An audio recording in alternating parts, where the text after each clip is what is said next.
Hey, Research Stat 1 class. This is your video lecture for Monday, April 6th. And we are going to be covering the Chapter 6, Putting It All Together, PowerPoint that is posted on Blackboard. So just to get started, right, we're kind of putting together the last 2 units, integrating all of the good foundation that you've built into this third unit, right? So to start, right, there's 2 different types of statistics that we're going to worry about: inferential statistics and descriptive statistics. So last unit, in unit 2, we worked a lot with descriptive statistics. So mean, median, mode, the standard deviation. And we said that all of those, the central tendencies and the idea of variability, they play a role in our calculations of the inferential statistics that we're now going to start to think about, not just in this unit and our last unit, but also when you get into research too. So remember that inferential statistics are going to take ideas from the sample, and if we've done a good job in our experiment or in our collection of data, whatever that looks like, right? Because it doesn't necessarily have to be an experiment. But if we've done a good job with our data collection, then we should be able to take that information that we learned from this sample and draw inferences, right? Inferential statistics. We should be able to draw inferences from the sample information to the general population. So remember that in descriptive statistics, we're thinking about our sample specifically. So we talk about the central tendencies and the variability for the sample. And then when we talk about inferential statistics, we're doing things like estimating, right, the variability from the sample. That's why we do that N-1 correction, right? We talked about the degrees of freedom and things like that. So again, inferential statistics are thinking about the parameters or the population, right? So they're bigger. They're what the end game is, right? So remember also that inferential statistics then are going to rely to some extent on probability theory. So we had a whole unit on probability theory, and if you check on our information page, you're going to see the distribution of the coin flip assignment. I've got that up for you now, so you'll be able to see that and take a look at it. I've added in the data that you guys sent with your normality homework to all the other data that I have. And so anyway, you'll be able to just kind of take a look at that. And again, you can see that as we have more and more contributions to that curve, it looks more and more normal, right? And so I have a couple of different curves posted there for you that you'll be able to see. So those laws of probability kind of say that for every event that we have as an individual event, it may not be a great predictor of future events. But as we have more and more and more of those events, they start to establish a pattern. And that pattern, then we should be able to, using that pattern that's been created, we should be able to start to estimate how probable certain events are within that pattern, right? So again, for example, in the coin flip assignment, the closer we are to the mean, the more likely it is that we're going to have a coin flip that's somewhere near the mean, right? So if we toss that coin 100 times, we should about 50% of the time get heads, right? And so most of the times, if we're conducting that experiment, we're flipping a coin 100 times. Most of the time, we should be pretty close to 50, right? It's going to be really rare that we only flip, we could even flip 0, right? That we flip 0 heads out of 100 tries. It's possible. And certainly, if we did that an infinite number of times, that would happen. But it should happen very, very rarely, right? In fact, the probability of getting heads 10 or fewer times in 100 coin flips is about 1/10 billionth of a percent. So it's very, very small. So in terms of hypothesis testing, then we have the hypothesis testing itself, right? What this chapter is about is the process of determining the probability of obtaining a particular result or a particular set of results. So what we're really asking is the question, is the is the finding that I have, is that finding unusual? Statistically speaking, right? We're not necessarily thinking about, is it meaningful yet? We'll talk about that in a few minutes, but we're specifically thinking about, is that finding unusual? So what are the chances that the data that we've collected is just due to chance and not necessarily anything that we've actually uncovered, right? Any scientific truth that we've uncovered in our experiment. So to decide if an outcome is unusual or not, we have to go back and think about that theoretical sampling distribution, right? So the sampling distribution, right? This is in your notes, right? But that idea that most of the time when we are, my nails are horrible, sorry guys, but most of the time we're going to collect data that kind of lands right here in the middle, right? That's not unusual. And very rarely are we going to be in that unusual tail area, right? So the sampling distribution is defined as the distribution obtained from multiple samples of the same size drawn from the same population. So as you might suspect, the sampling distributions that we use are more models or hypothetical sampling distributions, right? So we said we're going to use that sampling distribution, and we're going to do that hypothesis testing, right? So we're always testing the null hypothesis. So we said this is null hypothesis significance testing, right?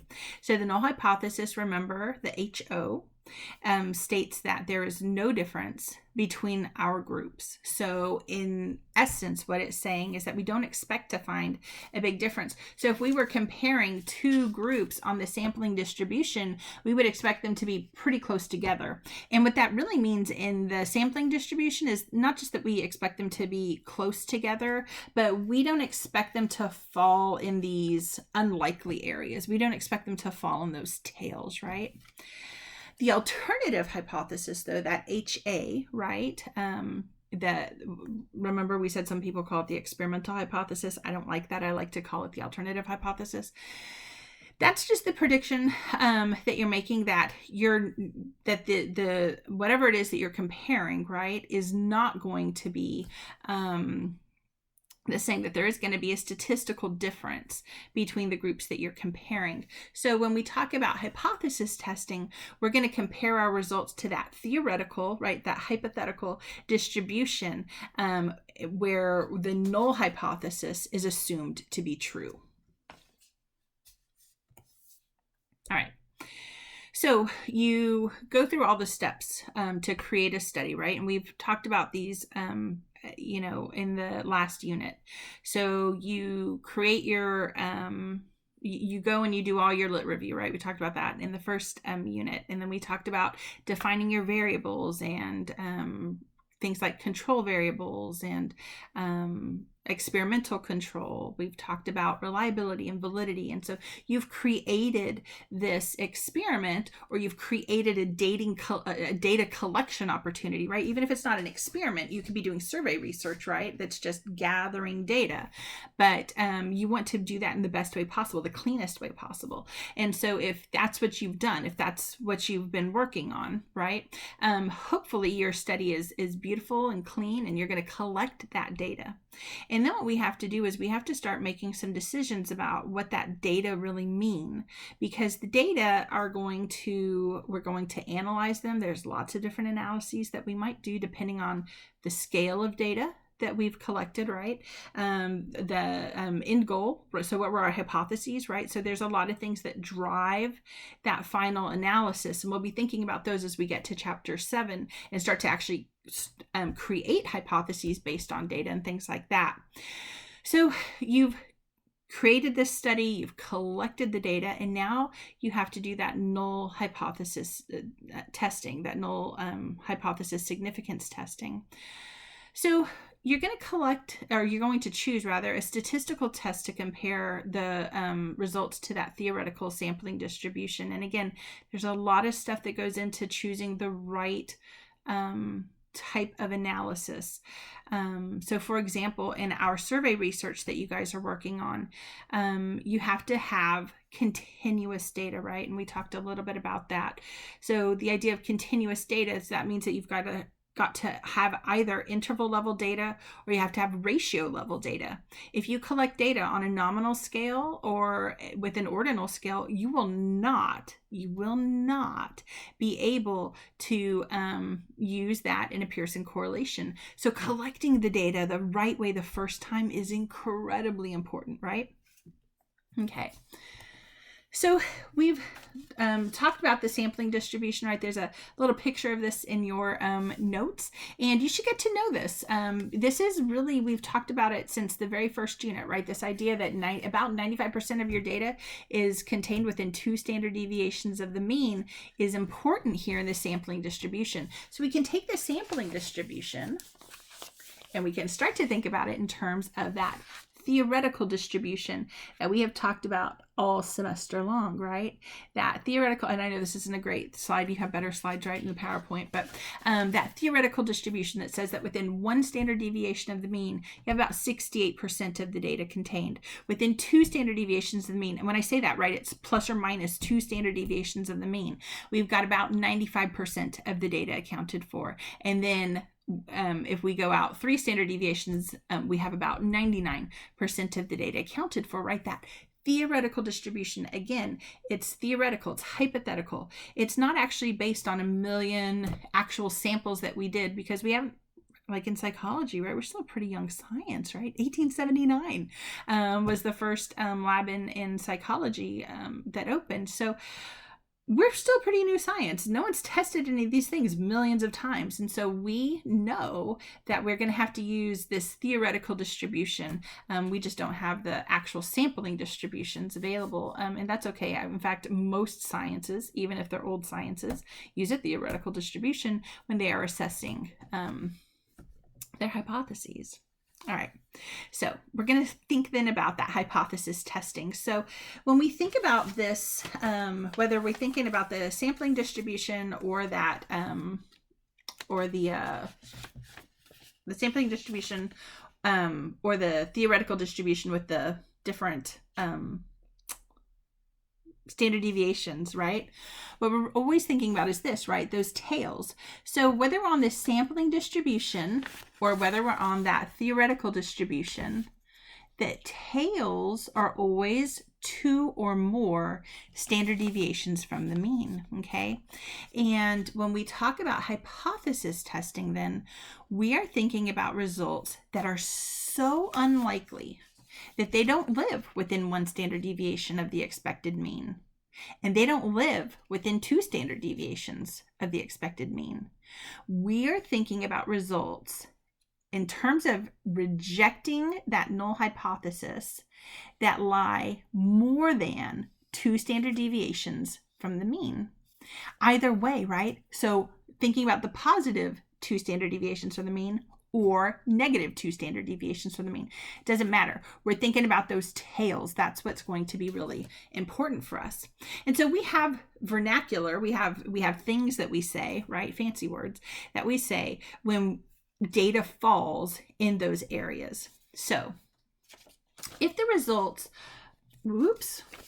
if the results fall within plus or minus 2 standard deviations from the mean, right? So if they're kind of in that bulky area, then we fail to reject the null hypothesis. And if the results are in the tail, then we reject the null hypothesis. Now today, all we're doing is doing a lot of seed planting. Next class, we're actually going to be doing some calculations. I actually am going and buying a whiteboard so that we can look at those calculations and do them together.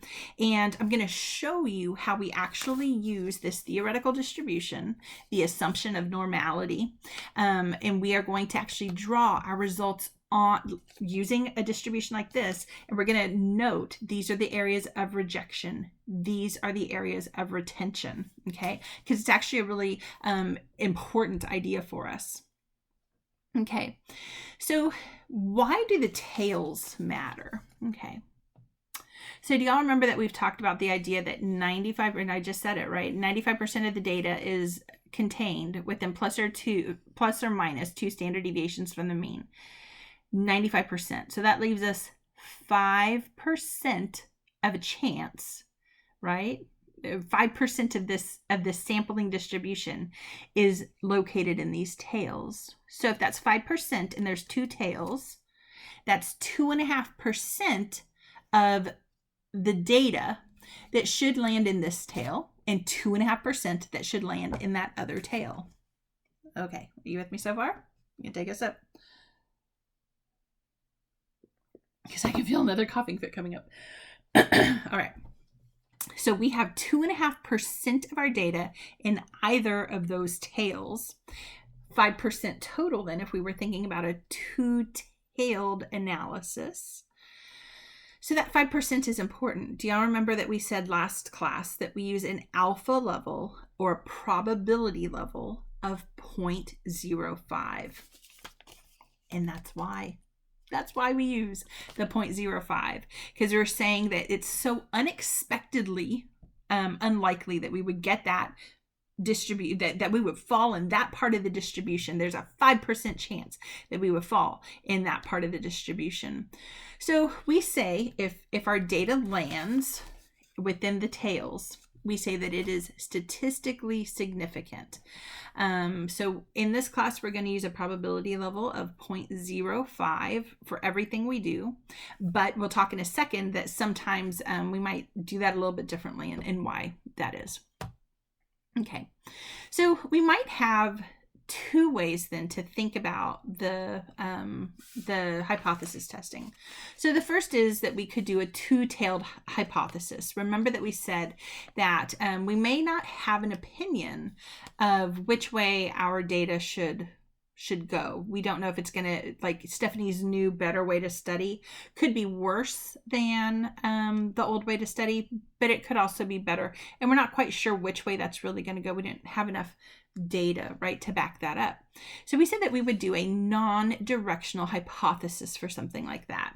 And when we do a non-directional hypothesis, then what we're really doing is this 2-tailed analysis. We're saying, wow, my nails really are bad. So sorry, you guys. But we're doing this 2-tailed hypothesis, right? And so when we do a 2-tailed hypothesis, what we're really saying is that it could be that the data is going to be on this side, or it could be that it's going to be on this side. We don't know. Non-directional hypothesis. But remember that we also said that it was possible for us to make a directional hypothesis. We said that maybe we really we really believe that Stephanie's new way of studying is better, or we don't even want to bother with it if it's worse. And so we might choose then a 1-tailed hypothesis. So that's a directional hypothesis. And here we're putting all our eggs in this basket.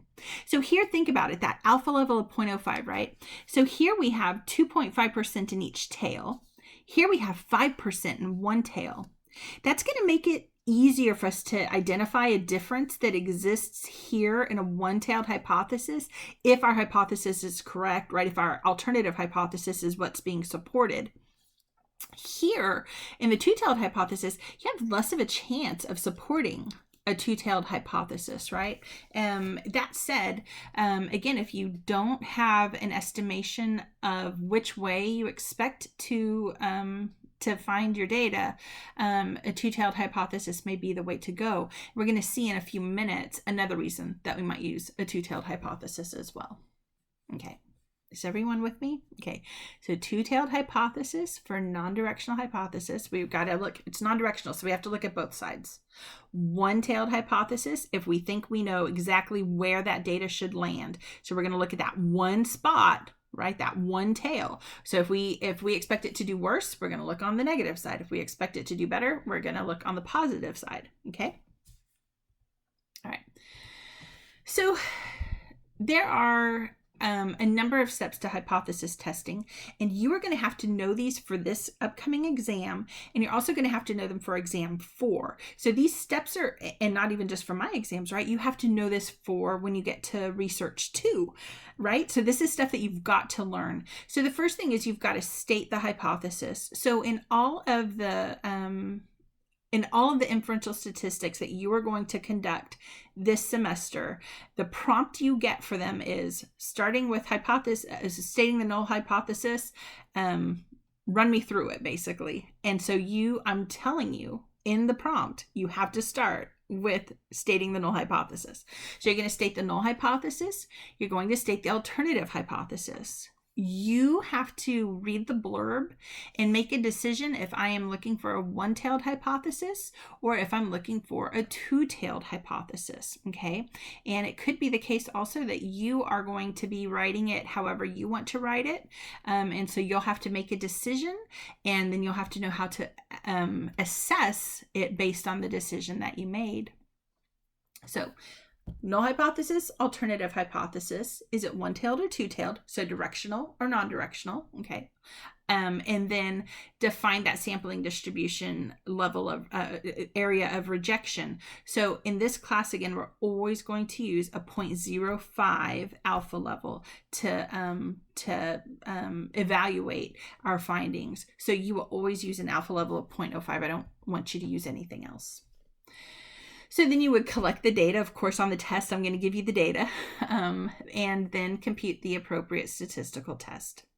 And then you have to compare your results to the sampling distribution. And that is where those tables can't come in. So you guys have been working with the Z tables. I gave you a homework, the normality homework. I've heard from a couple of you who are struggling with it, and that's okay to be struggling with it. It is a difficult idea, like how do these tables work? But you just kind of have to get in there and do them, struggle with them. It's okay to be struggling. If you already knew how to do it, you wouldn't need to get a college degree in it, right? So it's supposed to be a challenge. If you're getting frustrated, stop, write me an email, tell me where you're getting confused.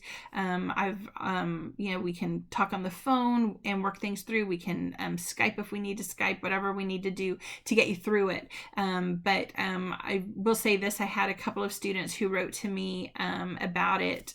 I say a couple, I have a couple of students who wrote to me about it this morning, but one of them wrote back to me this afternoon and said, oh, I got it. I just had to get through it. And so, yeah, it's a little challenging at first, right? But when we talk about kind of comparing the results to the sampling distribution, what we're really talking about is looking at those tables. Now, in the real world, right, in the real world, you'd be looking at SPSS, and it would tell you exactly what your probabilities were, and it's like a beautiful thing.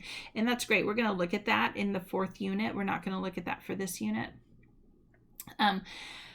I mean, like I said, it's a great thing, but it doesn't really teach you why you make the decisions you make, and that's why we do these things by hand, okay, and with the tables, because the tables are going to help you understand the theory behind it, okay? So struggle with it a little bit. I know it's a struggle. I struggled with it too. You're going to be okay, but once you have compared it to that sampling distribution through the tables, you have to make the decision whether you're retaining the null hypothesis or whether you're rejecting that null hypothesis.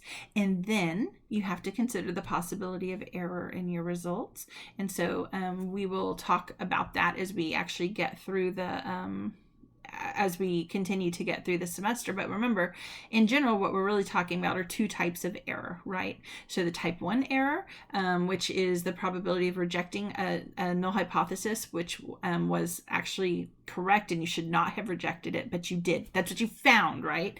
That's what the tables told you to do, so you did it. And remember that this is all like the reality that we can't actually know. So you'll never know if you made this mistake. That's okay, right? And then the type 2 error, which is the probability of incorrectly retaining a null hypothesis that you should have rejected. Remember that we said that was related to power. So we'll talk about how to fix those problems in just a second. Okay. So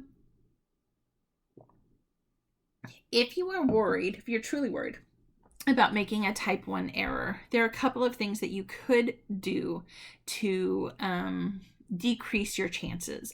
Now, all that said, I've already said like 5 times. I'm going to say it another time though. In this class, we're going to use an alpha level of 0.05, and we're really not going to worry that much about the type 1 error. It's kind of something that we just accept as fact in our science, that, okay, we have this chance that we're making an incorrect decision to reject the null hypothesis when maybe we shouldn't have. And we know that it happens, estimated about 5% of the time. And so we accept that's just kind of part of science, right? Sometimes in science we make the wrong decisions. That's another reason why we don't say things like scientific fact and some of that other stuff that you guys know, proving, right, drives me crazy. So one thing you could do is to use a more stringent p-value. And as you guys are starting to get more comfortable with those tables, I just want you to notice what a 0.05 alpha level looks like versus a 0.01. Like, what are the criteria for those? And you'll see that a 0.01, where you're saying I'm only willing to accept a 1% chance that this information is due to chance. It's a lot more strict, and so you have to have an even bigger difference in the means, right, to be able to find a statistically significant result. So we're going to use a 0.05, but I want you to see what the differences are, right? Okay.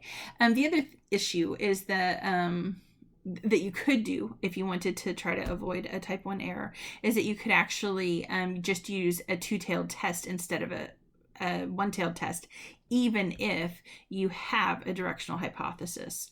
So this is counterintuitive to a lot of students, but remember that with a two-tailed test, you have only 2.5% in each of the tails. In a one-tailed test, you have 5%. So you are more likely to reject a null hypothesis in a one-tailed test than you are in a two-tailed test. And for that reason, it actually is, the two-tailed test is actually a more stringent test of your hypothesis. So using the two-tailed test is one way to try to avoid a type 1 error. The type 2 errors, to try to avoid a type 2 error, remember that what you're trying to do is increase the power. We said that your study was not powerful enough to identify the difference that really did exist in the real world. And so there are a couple of things that you can do. We talked about one of these last time, right? We said, well, increase your sample size. So if you increase your sample size, right, then you have more power. Something else that's actually really important is having the best, most well-defined, cleanest study that you can possibly have. Another way to think about that is reducing the error, right, in your study. So using the best measures possible, making sure that they're good, reliable measures, making sure that they're good, valid measures, that they have good validity, not just face validity, right?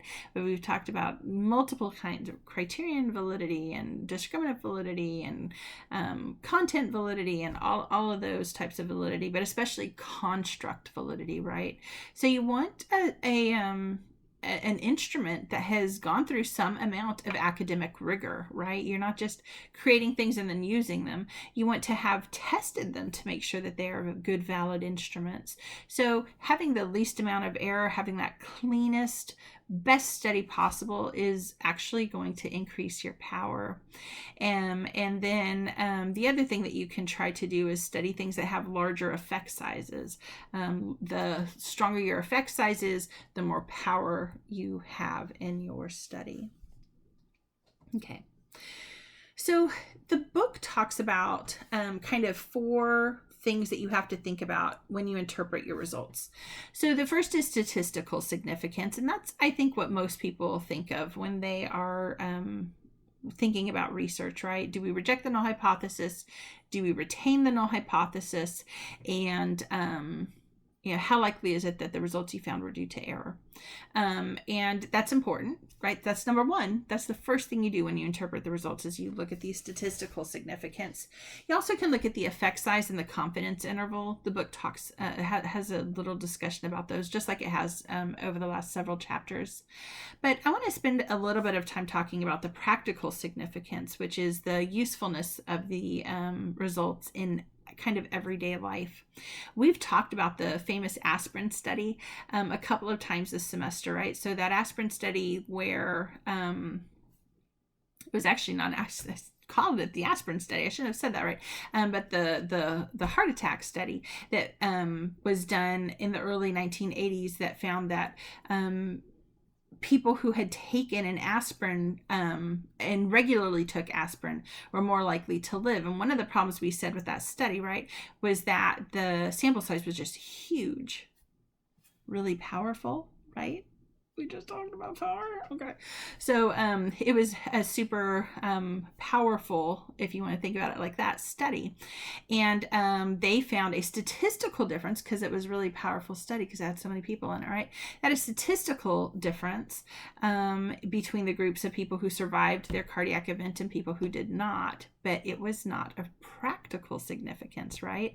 And so we talked about how for years and years and years, all these cardiologists were like, yeah, take an aspirin for heart health, right? And there were commercials about it, and you haven't seen those commercials in about 15 years, because when we actually tested this stuff, it doesn't turn out that aspirin helps. Remember we said it might help during an actual cardiac event, but taking an aspirin a day for heart health does not improve your heart health. There's absolutely no evidence for that. And remember that the original researchers did, so they published that giant ridiculous thing of every correlation that they calculated, and someone found, oh hey, look at this statistically significant result, but they knew it had no practical significance, so they did not actually even talk about that in their study. When they started to realize that their study was being used as a citation for aspirin being taken to help with heart health, they actually published a clarification stating that they did not support that and that there was no evidence for that, right? That's that idea of practical significance. So we've actually seen this already this semester. We called it practical significance. I told you we would see it again. And so now with all this other stuff in your head, you might understand that discussion even a little bit better. So practical significance, again, it's we cannot just rely on the numbers. We actually have to look past just the numbers and make decisions about, are these things important? Are they significant outside of just our study? Do they generalize out well to the greater population? And to assess that, we have to utilize all of the information that we have. In that particular study, what they utilized is the idea that, wow, this study is huge, right? Huge in. And so when they looked at it, I think the difference was about 3 people between the 2 groups who had died in the non-aspirin group, 3 more people who had died in the non-aspirin group than the aspirin taking group. That's not statistically significant when you're talking about thousands of participants. And so that idea of practical significance is important, and we have a scientific responsibility to report our results, but also to interpret them appropriately, and that includes practical significance. Okay, so the next thing your book talks about, right, is the idea of making sense of the results that you've obtained. So again, usually we talk about statistical analysis, but more and more and more we are including additional information. So we said last time, right, that the APA now requires that the researchers include things like effect size, and that was actually required starting in the early 2000s. It was 2001 that the APA started to require the effect size information. And again, there's a number of reasons for that. It helps us understand the data better, but we can also then use it in a meta-analysis, right, that you learned about in chapter 2. There's a number of reasons that effect size is a good thing to report, and so we expect that to be reported nowadays. And increasingly, journals are requiring authors to include not just effect sizes, but also confidence intervals. So your book spends a lot of time talking about confidence intervals, and it was interesting to me because I'm going to be honest with you, like, we didn't even talk about confidence intervals when I was in this class in the mid-90s. So since then, confidence intervals are also preferred, and I think part of that is just it doesn't take us a lot more time. It's literally a click, right? In SPSS or even in Excel, it's a couple clicks, but it's literally just a couple clicks to get this information. But the information can be rich, right? It can really help us understand the data better in general, and it can help us like after the fact, because you and I, of course, are not looking at the raw data from these researchers. You and I are looking at means and kind of, conglomerated information. We're looking at the statistics, right? That's what we would call it. And so, having an estimation of the strength of the effect, right, and the effect size, or having an understanding of kind of what that margin of error is with the confidence intervals, is a really useful tool for us as researchers. And, like I said, it's just an extra click. And I think that's the ease with which we can obtain that information, and it's rich information. I think that's one reason why we're starting to see that more and more and more in our research. All right, you guys. So with all of that information, we have finished chapter 6. So we are going to start chapter 7 on Wednesday.